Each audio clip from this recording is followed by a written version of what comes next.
So today I'm showing you how to make roasted beet and quinoa salad.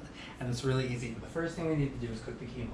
So what I'm going to do is go ahead and boil the water. And to cook the quinoa, you need to do a 2-to-1 ratio. So 1 cup of water to half a cup of quinoa. Just bring this to a boil. I like to add a half a teaspoon of salt.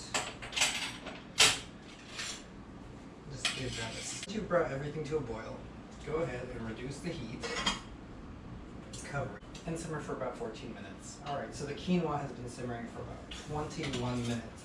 I know initially I thought it was going to be 14, but it hadn't soaked up much of the water. Now the quinoa through a sieve. It is cooked. Just drain out any water. Just cool down the quinoa. Spread it out. Alright, so once the quinoa is all cooled, you can add everything to it. And what I have right here is some roasted beet that I've sliced up, slivered carrots, matchstick carrots. This is half of a shallot that I've had soaking in some balsamic vinegar. Just go ahead and pull the shallot out as much as you can. And this is also some apple that I had soaking in the same balsamic vinegar. And pour it all in.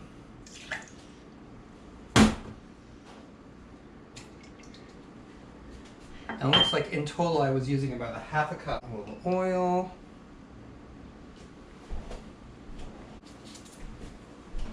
And a little bit of pepper. Alright, so go ahead and whisk that together. Go ahead and pour it right over everything. And really your hands are the best thing. Is it. So the next thing you need to do is just transfer it to your serving dish.